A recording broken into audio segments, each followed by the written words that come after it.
I'd like to call out Labour as liars. Welcome to WatchMojoUK, and today we're looking at the biggest rows to break out on Question Time. Before we begin, we publish new content every day, so be sure to subscribe to our channel and ring the bell to get notified about our latest videos. The defeatism of the British people against a clear threat to this country's interests. You are the problem. Number 10. Dinosaurs.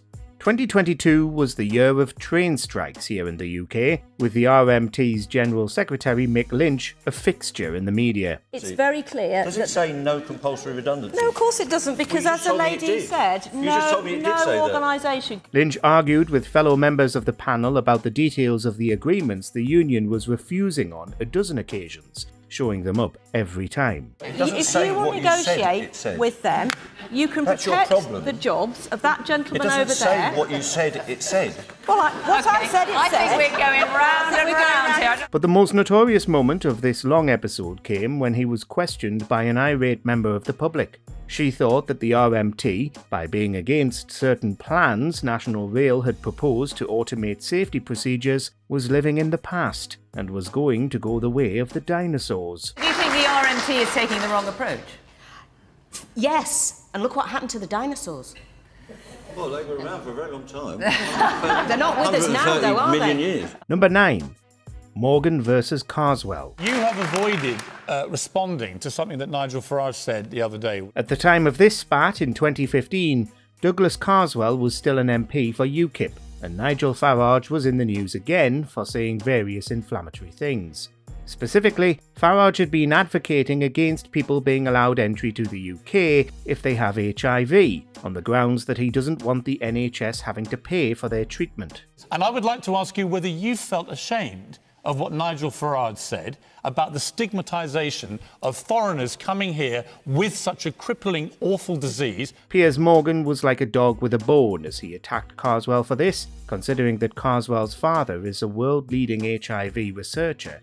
And Farage, the leader of Carswell's party, was stoking up HIV stigma for electoral gain. So why would Nigel Farage isolate HIV as a stick to beat people with? Why stigmatise those people? Can I finish the point? Dimbleby had to intervene in the end. Number 8. Kicked out. Entrepreneur Gina Miller appeared in this 2017 recording to discuss Brexit in Plymouth, but she was soon interrupted by a heckler. It was a hung parliament. I'm not a Conservative, so I didn't lose anything. Excuse me. The man in question made his support of Jeremy Corbyn known, only a few weeks after Corbyn had lost that year's election against Theresa May. Even if there is no deal with the DUP, the government can operate because they won. It's true, as the heckler points out, that Corbyn increased his share of the vote, but this wasn't entirely relevant to Miller discussing how Theresa May was going to form a minority government. The rest of the world... Now, hang on. No, we Listen, don't. I think you ought to leave, you know, because... He got so out of control that David Dimbleby asked him to leave, and he stormed out of the studio before security could force him. Number 7. Bunch of migrants. I just wanted to comment that I thought the Prime Minister's comment at Prime Minister's Question Time was absolutely shameful in terms of how he referred to migrants. In January 2016, David Cameron was under fire for the disdainful way he referred to refugees as a, quote, bunch of migrants.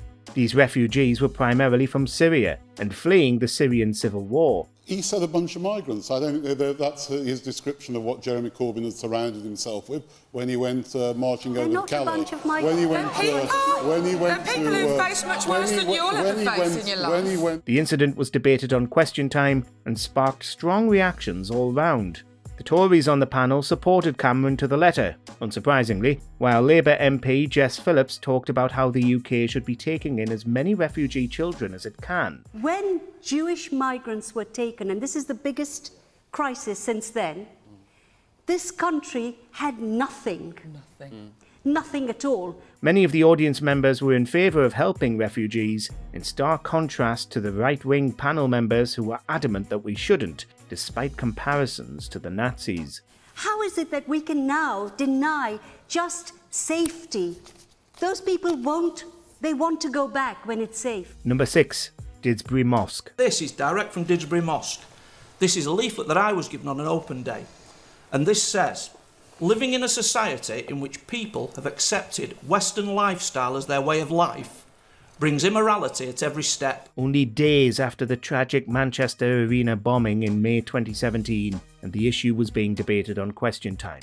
Specifically, they were discussing whether Didsbury Mosque, the mosque attended by the bomber, could have done more to intervene. And Didsbury Mosque is a mosque that opens its doors to non-Muslims every week on a Sunday.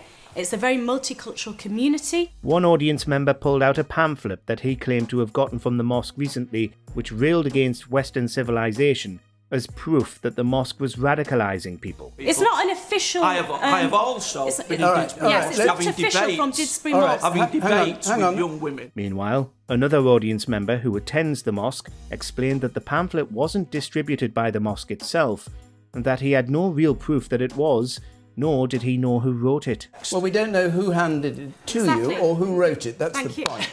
Well, I've got it here. I know you've got it there. Number 5.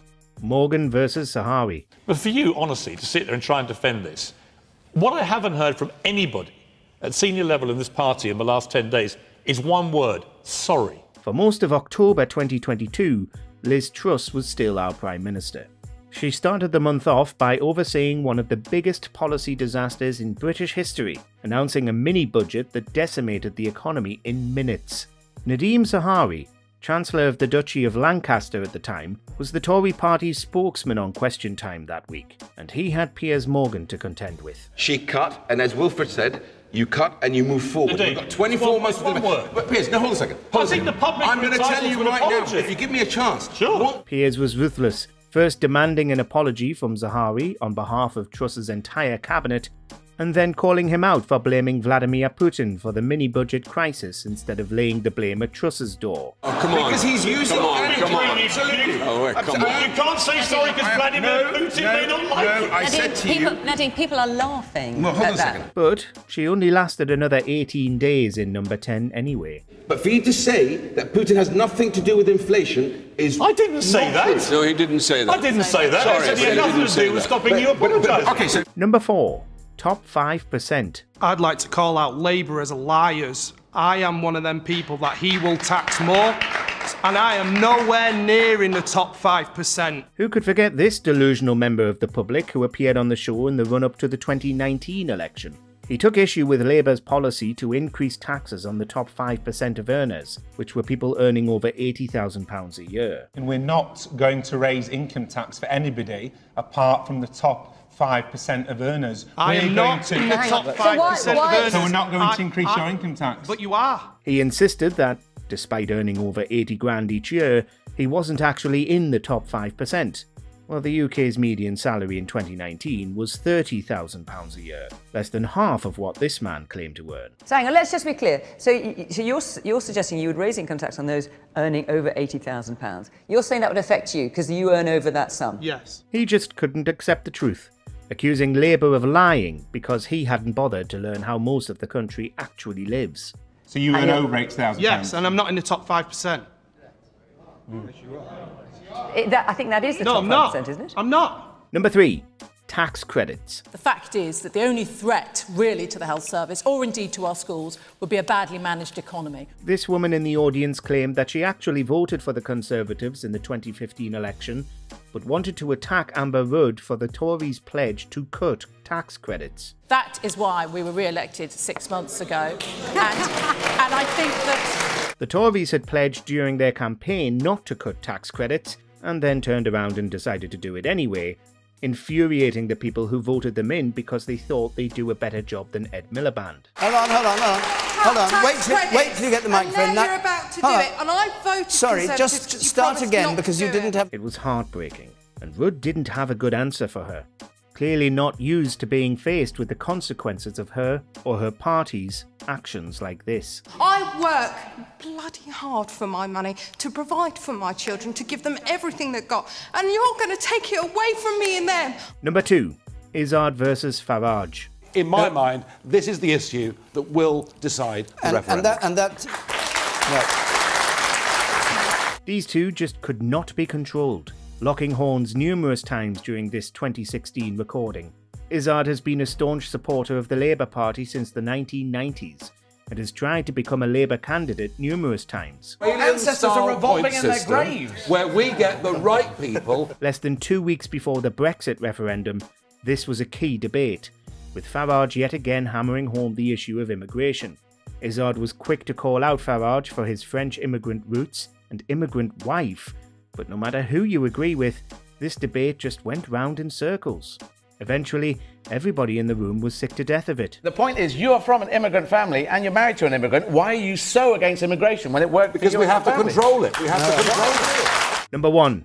Melanie Phillips. And where our interests lie, as the West's interests lie, is in neutralising Iran. Extreme pundit Melanie Phillips has been on Question Time a lot, arguing about everything from climate change being a hoax to supporting Blair's invasion of Iraq. In 2024, she was again invited on, and this time the conversation was about Gaza. Phillips is, and always has been, a staunch supporter of the Israeli government.